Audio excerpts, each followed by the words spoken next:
I once decided to go on a low-carb diet, and even took the drastic step of visiting a diet clinic. Now, this place wasn't just any ordinary diet clinic.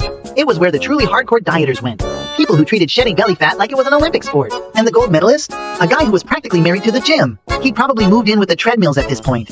Seriously, it was impressive. But let me tell you how I ended up there in the first place. It all started on a family trip to Europe. We were visiting Notre Dame de Paris, and there was this charming little tunnel leading to the cathedral. Sounds quaint, right? Except this tunnel was so tight, it might as well have been designed by a sadistic architect who moonlighted as a dietitian.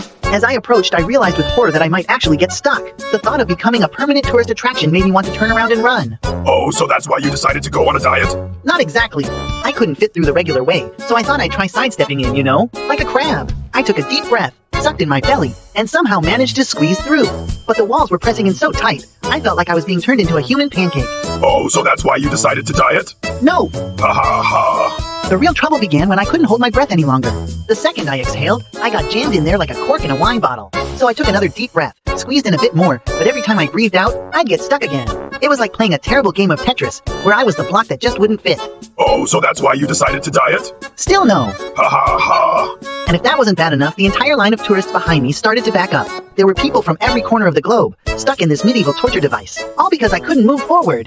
They had to wait every time I stopped to catch my breath. I was practically an international traffic jam. Oh my goodness! By the time I was halfway through, I was getting death stares from tourists from China, Japan, the US, Africa, everywhere. I swear I could hear them cursing in every language known to mankind. It was like the United Nations of swearing. Ha ha ha! Oh my gosh! So that's why you decided to diet? No, not quite. Ha ha ha! The tunnel got even narrower, and I knew I was in serious trouble. I couldn't even hold my breath anymore. Finally, I had to admit defeat. I turned to the poor souls behind me and said, "We have to go back." Ha ha ha! Back! I'm not going forward. We're turning around. At that moment, I could feel every curse word directed straight at me. By the time we finally escaped that cursed tunnel, I had endured glares and muttered swears from people from every continent. And that, my friends, is when I decided, enough is enough. I'm going on a diet, even if it kills me. Wow! Wow! Wow! It was a dramatic moment, and everyone applauded when I finally made it out. Ha ha!